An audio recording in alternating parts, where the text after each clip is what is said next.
talk a little bit about your company and what some of the effects are that you're seeing within your industry, and I might ask a follow-up question or two as well.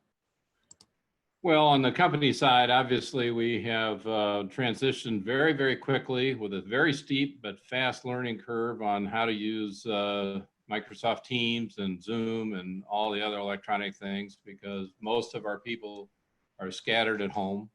And we do have all of our plant people still coming to work there, and we've put in probably 15 or 20 different things in order to protect them and protect them both from each other and from the outside and anybody coming into the plant.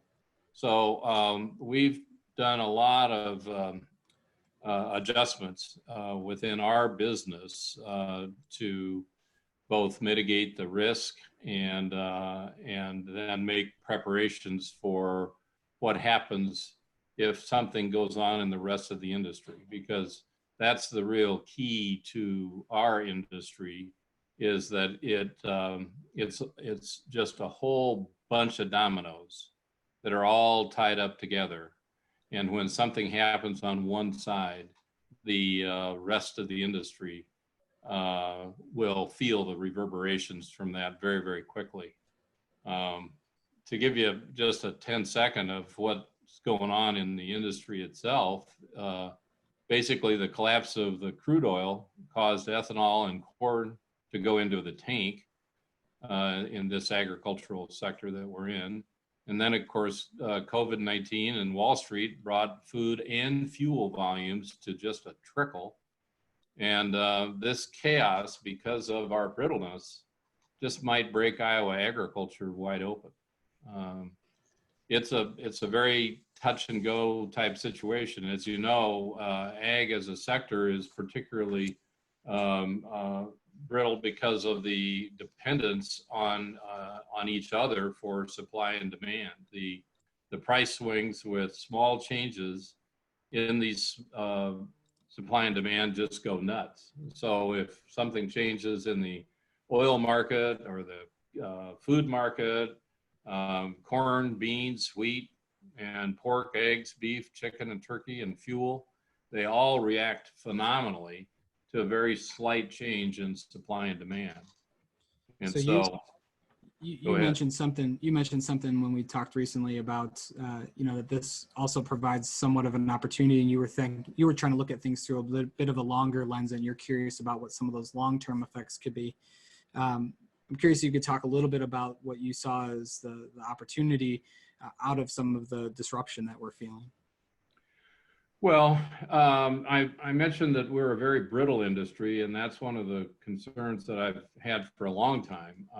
We're not as resilient, and we don't have the ability to move.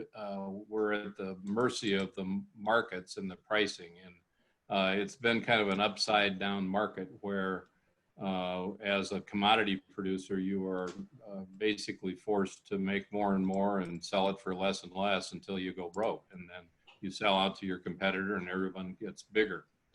I think this will probably show that we should be more distributed in our system so that we spread the risk out among more things instead of having very consolidated systems.